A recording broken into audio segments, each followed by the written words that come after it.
Hormone deficiency है, जी ये पाकिस्तान में अगर मतलब ग्लोबल उस पे देखें तो ये ज़्यादा है और ये एज इसकी कोई थोड़ी-सी और कम हुई है क्योंकि अब जी तो जो आपने कहा घुटनों का इश्यू और इस तरह की चीज़ें, तो ये तो वी सी इन मतलब girls he I would say इन 40 में भी मतलब अब अच्छा ये अब 70 तो बहुत दूर की बात नहीं है शायद। 70 में तो फ्लेयर्ड अप पूरा एक डिजीज आ जाती है ना, हुँ, जिसमें प्रोसेस जो स्टार्ट होता है वो 40s में स्टार्ट होता है इन्फ्लेमेशन की वजह से, क्योंकि हॉर्मोन्स नीचे जा रहे होते हैं। अब हमें इसमें कंफ्यूज नहीं होना चाहिए किसी, अब कोई औरत आती है वो आके कहती है मुझे फैमिली हिस्ट्री है रूमेटॉइड आर्थराइटिस की, या मुझे ऑस्टियो आर्थराइटिस है, तो वो उसकी एग्जिस्टिंग बीमारी चल रही है। वो डॉक्टर या ऑर्थोपेडिक के पास जाती है, वो उसका डायग्नोसिस लेते हैं, उसके एक्सरेज करते हैं, एमआरआईज करवाते हैं और बताते हैं जी तुम्हें ये बीमारी है। वो एक अलग चीज़ है। हम बात कर रहे हैं यहाँ पे हार्मोनल हेल्थ की, जो हर औरत को जो कुर्राए अर्ज में पैदा हुई है उसको इस प्रोसेस में से गुजरना है। जिस तरह से मैंने आपको बताया, एक बच्ची पैदा होती है, जब माँ के पेट के अंदर XX क्रोमोसोम होता है बच्ची का, तो उसके अंदर जो ओवरीज होती हैं उसके अंदर 7 to 8 मिलियन एग्स होते हैं। जब वो पैदा होती है तो उसके एग्स रह जाते हैं 1 to 2 मिलियन। जब उसकी प्यूबर्टी होती है, पहला पीरियड आता है उसको, तो उसके पास सिर्फ लाखों में एग्स होते हैं। फिर जब वो 20s में जाती है तो उसके एग्स सिर्फ, आप कह लो कि पीक पे होते हैं, उस वक्त फर्टिलिटी उसकी पीक पे होती है क्योंकि उसके एग्स हार्मोन भी बना रहे होते हैं, तो उस वक्त वो यंग भी होती है, उसको इन्फ्लेमेशन भी नहीं होती, उसको हेल्दी होती है। हम हेल्दी लोगों की बात कर रहे हैं। तो उसके बाद जब 30s में जाती है तो हम कहते हैं ना बच्चा पैदा करने की सलाहियत आहिस्ता आहिस्ता कम हो रही है क्योंकि एग्स कम हो रहे हैं। लेकिन एग्स हॉर्मोन्स भी तो बना रहे थे, हॉर्मोन्स भी कम हो रहे हैं। जब 40s में जाती है औरत तो एग्स और कम हो जाते हैं, सिर्फ 5,000 तक रह जाते हैं, किसी के 10,000 रह जाते हैं। जो उसकी लाइफस्टाइल होता है, अगर कोई बहुत फनेटिक है, एक्सरसाइज करती है, हेल्दी फूड लेती है, न्यूट्रिशन अच्छा है, स्ट्रेस नहीं है, स्लीप अच्छा है, जिम जाती है, तो वो ज़रा ज़्यादा डिले हो जाता है उसका। लेकिन उसका ये मतलब नहीं है कि उसके एग्स ख़त्म नहीं होने। जो खुदा ने डिपॉजिट बना के भेजा है 40s में, वो आहिस्ता आहिस्ता कम हो रहा है। अब जब वो और कम होना शुरू हो जाएगा और सिर्फ 400-500 अंडे रह जाएंगे आपके पास, और फिर आहिस्ता आहिस्ता 100 रह जाएंगे, पूरे ख़त्म, फैक्ट्री ख़त्म, फैक्ट्री में जो अंडे थे वो ख़त्म। इसका ये मतलब हुआ कि अब आपको पूरे साल के लिए माहवारी नहीं आएगी, तो हम कहेंगे आपको मेनोपॉज हो गया। तो मेनोपॉज में जब अंडे ख़त्म हो गए तो अंडे क्या कर रहे थे? 2 काम कर रहे थे।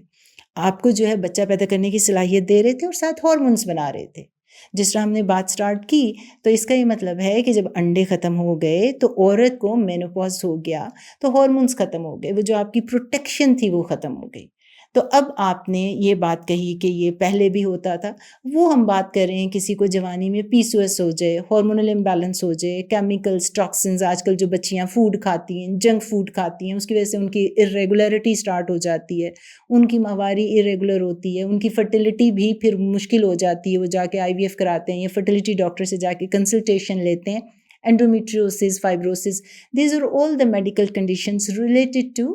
Hormonal imbalance. लेकिन वो किसी को होगा, किसी को नहीं होगा। लेकिन जो हम बात कर रहे हैं पेरीमेनोपॉज, मेनोपॉज, वो हर औरत को होना है, चाहे वो जितनी मर्जी एक्सरसाइज फनेटिक, जितनी मर्जी हेल्दी है। ये एक प्रोसेस है जो कुर्रायर्स पे, अगर आपका क्रोमोसोम XX है तो हर औरत में ने इसमें से गुजरना है। किसी ने जल्दी, कम अलामात होंगी, किसी को ज़्यादा अलामात होंगी अकॉर्डिंग टू देयर लाइफस्टाइल, लेकिन होना सबको है, मेनोपॉज होना है सबको। अच्छा ये जो एग्स हैं ये तो अब मतलब मिड 30s में भी I have heard talking to doctors कि ये कम हो गए हैं, जी, तो इसकी क्या वजह?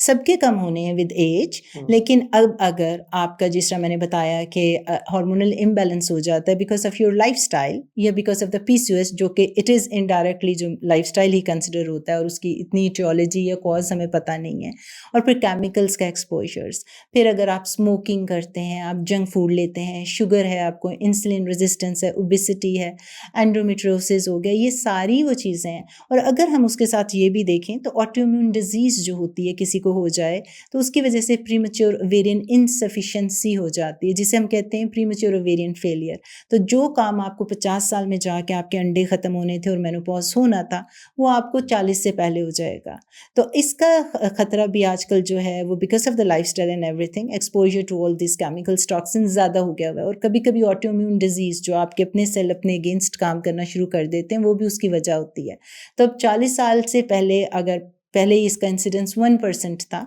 तो आजकल वो बढ़ के पूरी दुनिया में ग्लोबली 4% हो गया। और जो मैं पाकिस्तान में लोग देखती हूँ, अगर मेरे पास यू कैन से कि it's a little bit biased, क्योंकि मैं पेशेंट ही वो देख रही होती हूँ जो हार्मोनल इम्बैलेंस के होते हैं, तो हर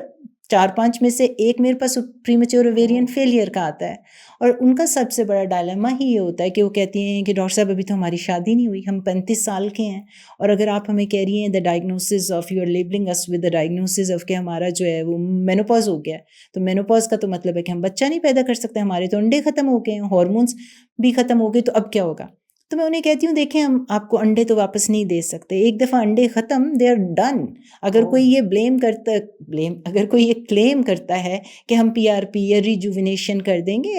एग्स की रिजुविनेशन कोई नहीं होती, अभी तक इन्वेस्टिगेशनल है, और अभी ये कोई एफडीए ने कुछ नहीं कहा कि जाके आप ये करें, ठीक है। वो जो अगर आईवीएफ या उसकी तरफ कोई जाता है तो कोई अंडा बचा कुचा रह गया तो there is a chance you can get pregnant, but once you're in menopause it's extremely difficult, next to impossible कि आप प्रेग्नेंट हो सकें। तो अगर कोई बहुत पैसे देकर आपको कह रहा है जी हम आपको प्रेग्नेंट कर देंगे, तो आपको सुहानी ख्वाब दिखा रहा है। So you need to understand the science behind it, कि अब अगर ऐसी बच्ची आती है तो मैं उसे कहती हूँ कि हम बच्चा पैदा करने के लिए तो जाएं आप आईवीएफ की एक दफ़ा डॉक्टर से, फर्टिलिटी डॉक्टर से कंसल्टेशन ले लें for the peace of your mind कि आपका अब ये काम ख़त्म हो गया। लेकिन जो हार्मोन्स हैं, जो हेल्थ आपको मिल रही थी, हम वो वापस करेंगे। हम आपके बायोइडेंटिकल हार्मोन्स, नेचुरल हार्मोन्स जो ओवरी ने बनाने थे 50 साल तक, 55 साल तक, वो वापस करके कम से कम जो मशीनरी आप 10-15 साल पहले बंद हो गई काम करना, हार्मोन्स दे के हम उसको डिले कर देंगे, ताकि आपको इन्फ्लेमेशन का प्रोसेस, जैसे मैंने आपको बताया कि हार्मोन्स प्रोटेक्ट कर रहे होते हैं, आपको प्रोटेक्शन वापस दे देंगे, आपकी गुड आर्मी, गुड सोल्जर्स आपको वापस दे देंगे। तो फिर ऐसी औरतें कभी कभी कहती हैं, बच्चियाँ ही होती हैं बेचारियाँ, कहती हैं जी हमारी तो शादी नहीं हुई, तो अब हमारे बच्चा ही नहीं पैदा होगा, तो क्या फिर हम अपने होने वाले हस्बैंड को ये बताएं कि हमें ये हो गया हुआ है?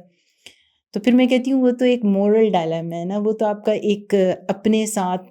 होना चाहिए कि आप कितने ऑनेस्ट हैं, ट्रांसपेरेंट हैं before you enter a relationship, कि आपको अगर किसी ऐसे बंदे से शादी करें जिसके अपने बच्चे नहीं हैं,